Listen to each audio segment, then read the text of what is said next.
Morning, peeps, I'm back, and you might wonder why. Because there's nothing to talk about. We can't even pick our players until after the next round of FA Cup fixtures because we just don't know who's going to have a double game week, do we? So there's no point me sitting here talking about players to bring in.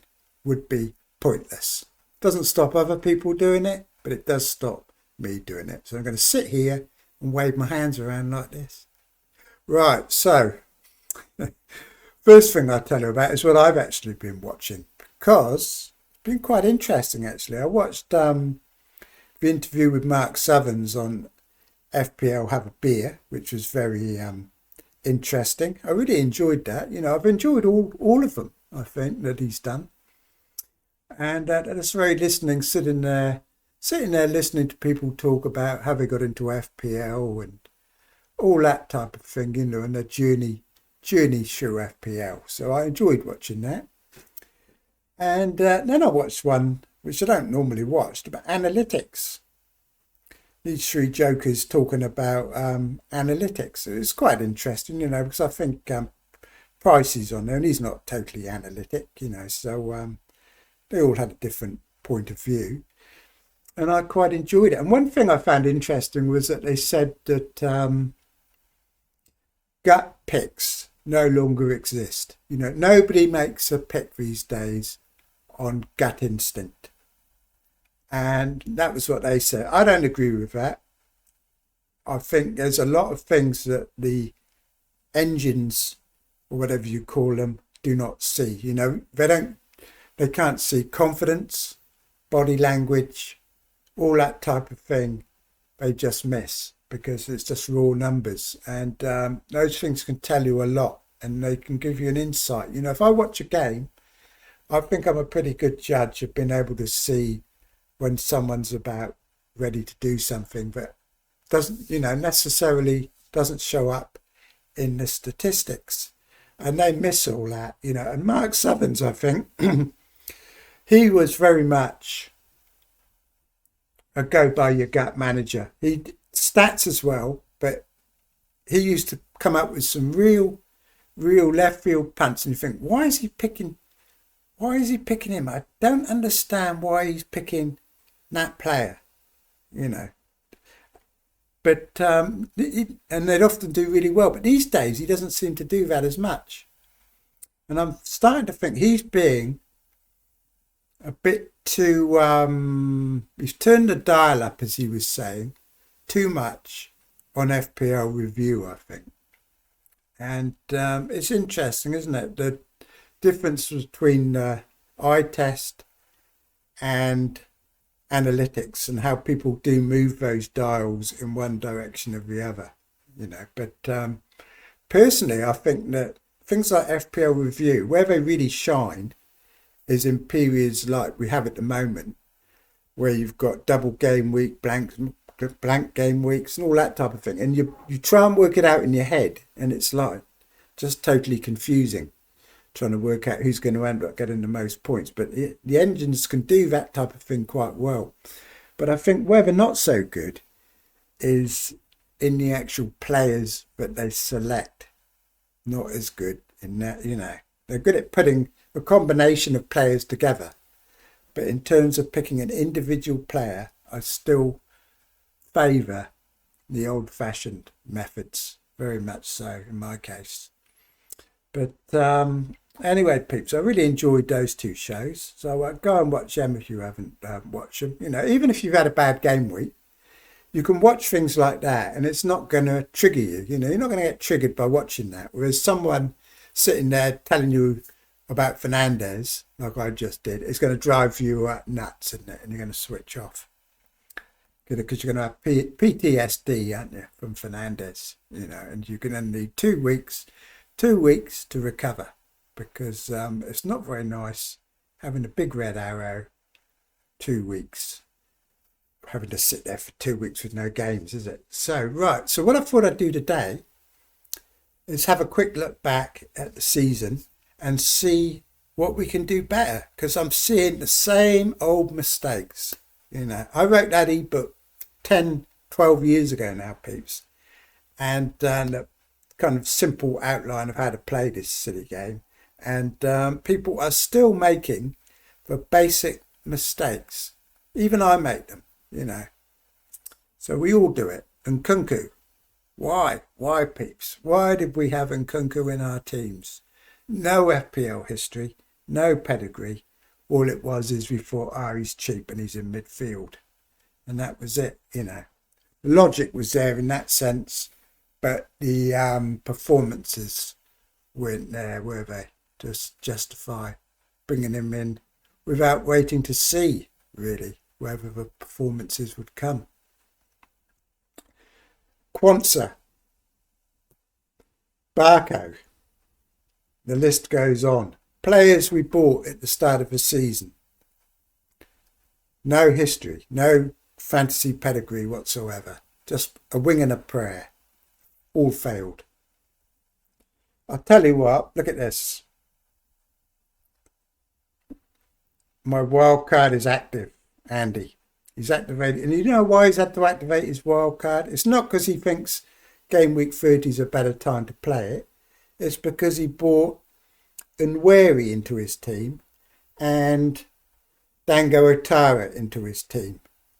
Both around game week 24 probably, when we knew how precious transfers were, and he bought in two players that have no real history of being good FPL players. Both of them are only in on a short term because somebody was injured, and he bought two of them in. That's why it's a mistake, and we all make those mistakes. A lot of, you know, we all do it, and we don't seem to learn from these mistakes. You know, you can guarantee next season you'll be doing exactly the same thing with another player, and we just never seem to learn. And these very rarely work out well, these type of things, but we keep doing it, and I don't know why. So I think what we need to do is put a wee checklist on our computer, you know, a little checklist that you tick off. And if one doesn't tick all the boxes, then you don't bring them in. Because we just keep repeating the same old mistakes, don't we? So right, peeps, what I've done, I've gone back and had a look at my game week history. And something, I want you to do this too, and let me know in the comments how you get on, because I've taken 5 hits. Let me know how many hits you've taken and what percentage of the hits paid off, because I've taken 5 in the whole season, and I was shocked at what I've seen, because like I said, I've only taken 5 and I've had 4 really good game weeks this season, 4 or 5 really good game weeks, and 4 of my best 4 weeks were all weeks when I took one of those hits. Game week 7, I had a weekly rank of 191k and I took a hit. The next one was a disaster, so we'll skip over that pretty quickly. But then in game week 11, I took a hit and had my best week of the entire season, 158k. The following week, I took a hit and had my second best game week of the entire season. And then this week I took a hit. It's the first hit since then, actually. And then I had my third best game week of the entire season, 210k. It's absolutely unbelievable. My best 4 game weeks this season have all been when I've taken a hit. Now obviously you'd have to take that 4 points off.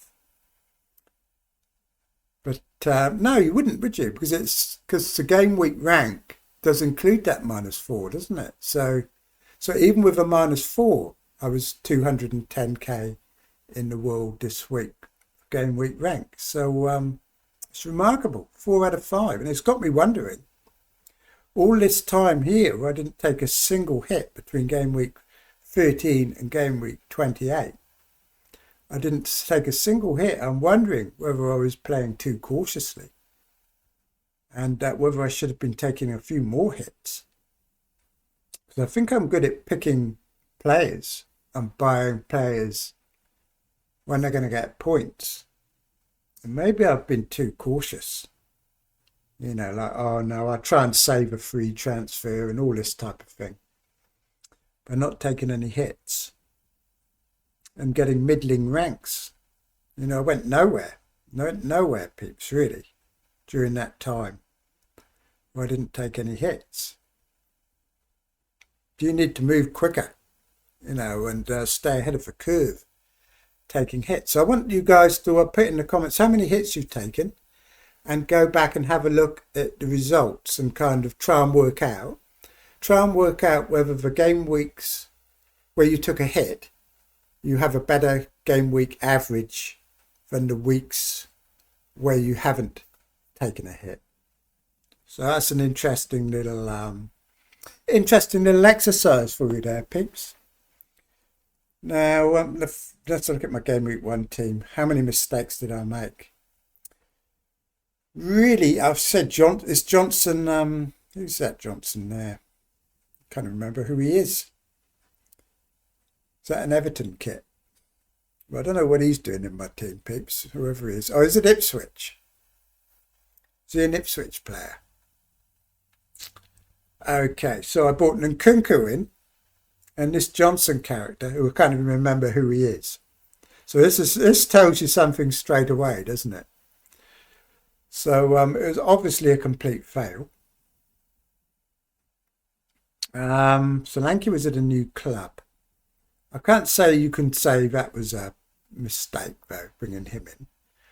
But all these other players are pretty much fantasy proven, apart from Nkunku and this Johnson character. Neither of who worked out well. You know, a lot of you had Barco, Quansah, and all the analytics people had Dunk Conser Winks, who also turned out poorly. Because I think when it comes to defenders, the 4.5s that don't have any attacking threat are another group, I think, that aren't that attractive, are they, really?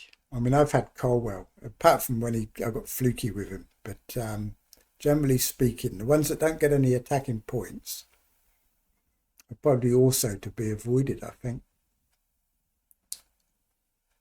So that was my mistake, bringing in Nkunku. So I've got to not repeat that next season. Now let's look at this set, because I'll tell you something else that's funny.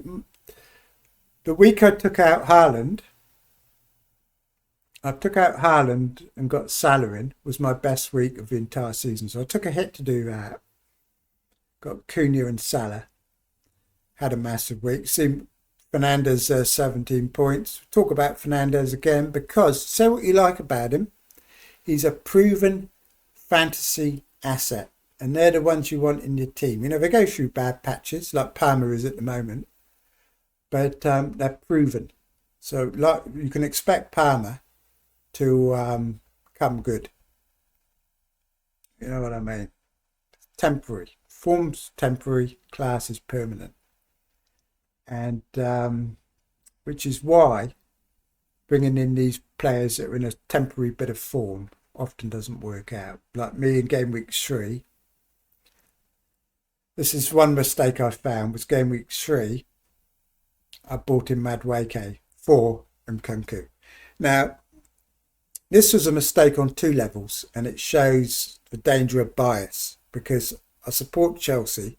I just wanted to have a Chelsea player in my team so that when I was watching Chelsea, I had someone to cheer on in my FPL team. And I think Madueke had scored a hat-trick in game week 2.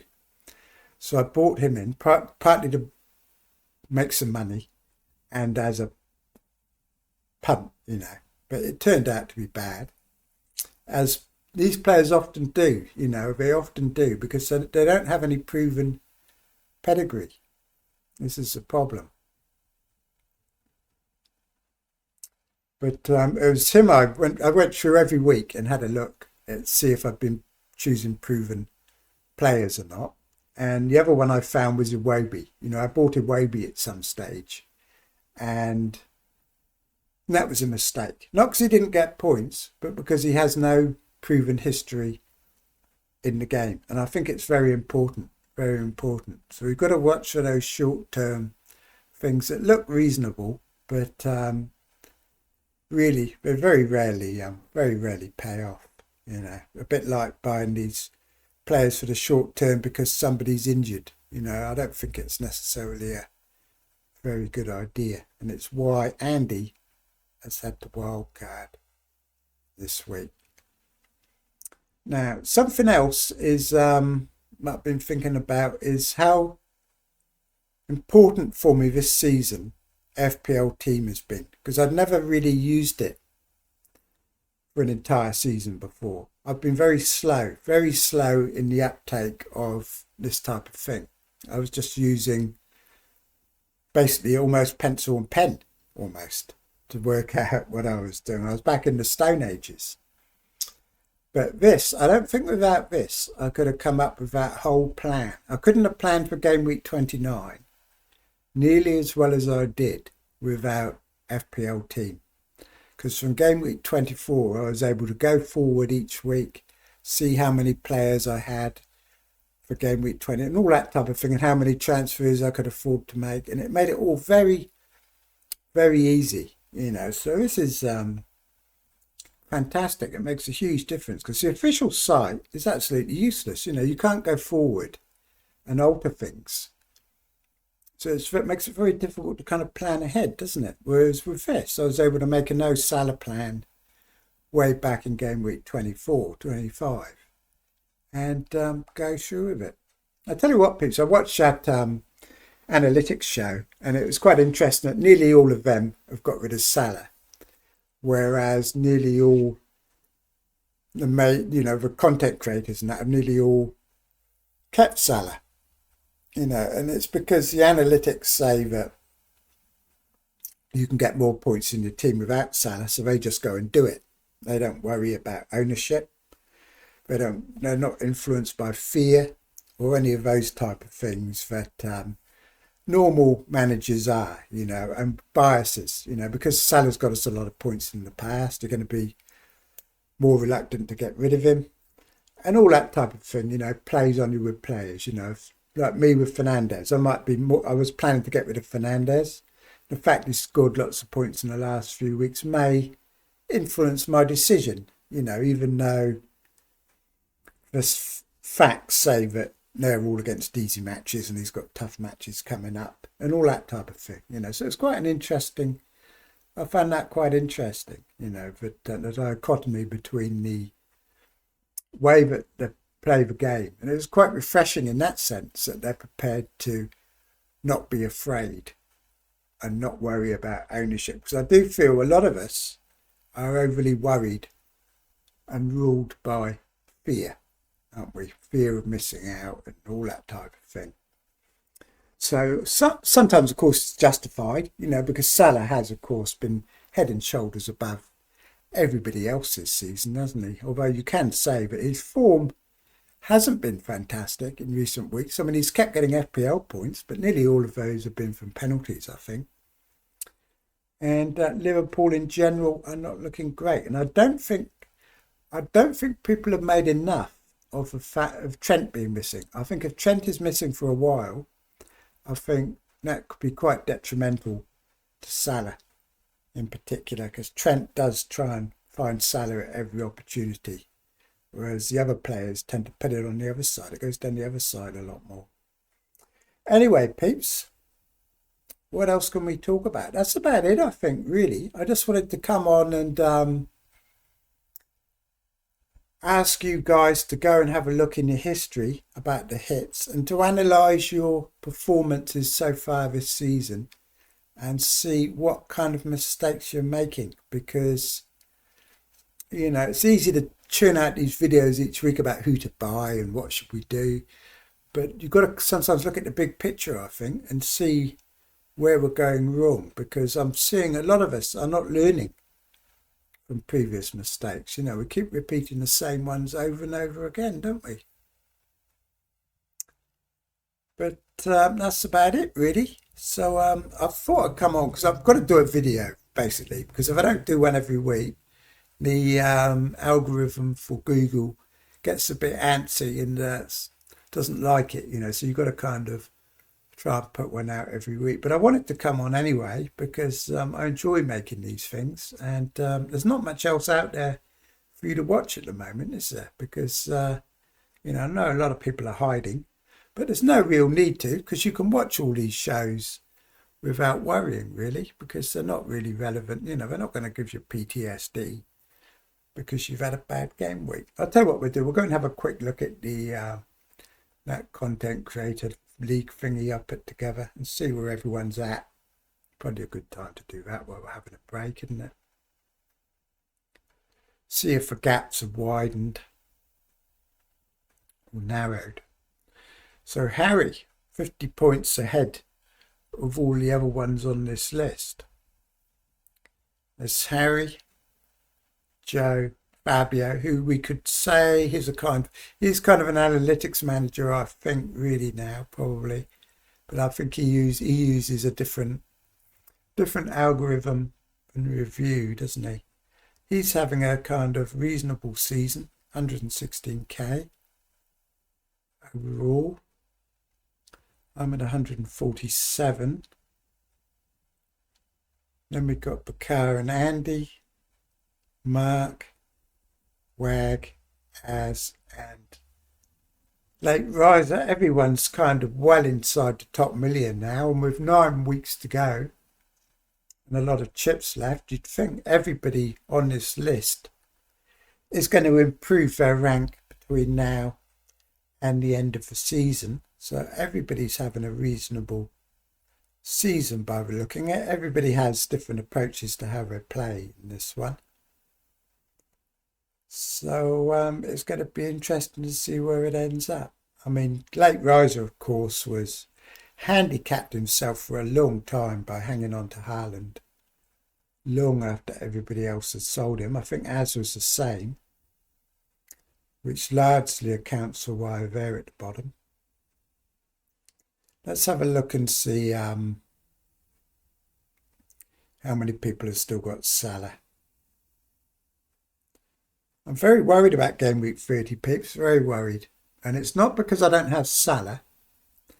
It's because I'm worried that City are going to be compromised after a tough FA Cup match at Bournemouth. I'm really hoping it's like 2-0 to City and Marmoush and Haaland can come off a bit early, and otherwise it's going to get scary. The fact that Haaland could get less minutes against Leicester.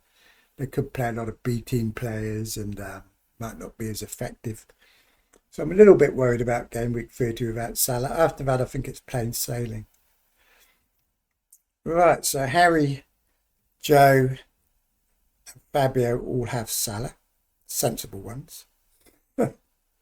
So does Az. I think Az now has wildcarded though. That won't show this. And so's Andy, of course, and Late Riser and Wag still have Salah.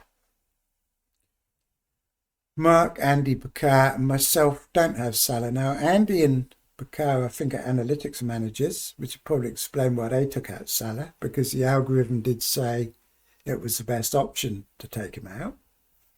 Mark, we don't know whether that's why he took him out or not, or whether he just wanted to do something different to try and catch up. And we know that I did it because I went to see Richard III, got drunk, came home, thought it was a good idea. So that's why I did it. And I still think it was a good idea. I mean, like I said, I couldn't have done any of this without FPL Team, because being able to plan has been absolutely fantastic using this tool. It's not the only one, of course. There's lots of them around now. But now I wonder how I got through last year without it, to be honest. Because it just makes it so much easier to plan going forward. Now, this team looks fantastic on paper, of course. But as we know, it's not played on paper. And we got Semenyo, Clive, Haaland, Marmoush, all in that FA Cup game. So I'm not, if something went wrong, I would be quite happy to wildcard in game week 30. I don't think wildcarding in game week 30 is terrible. I just don't need to do it. But I can understand why Andy's doing it. I'm a bit surprised he's only just pushed the button because nothing's changed between the end of the game week and now. So if he was going to do it, he should have done it at the start of the game week. Either that or wait until after the FA Cup games before making up his mind.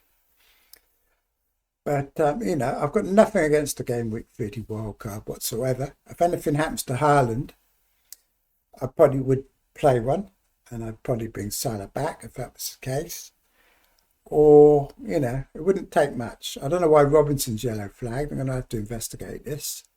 I've just seen Robinson's got a yellow flag. Latest on Palmer is he's probably going to be back, isn't he? He's got out of international duty. He's gone back for another scan because I think the first one didn't show anything.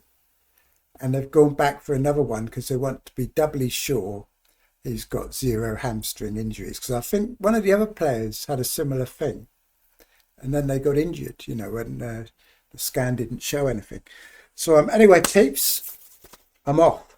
So get back to your day. Forget about FPL or go and look at that. I'll tell you what, go and look at that interview with Mark Southerns because that's very good. Most of you probably seen it already.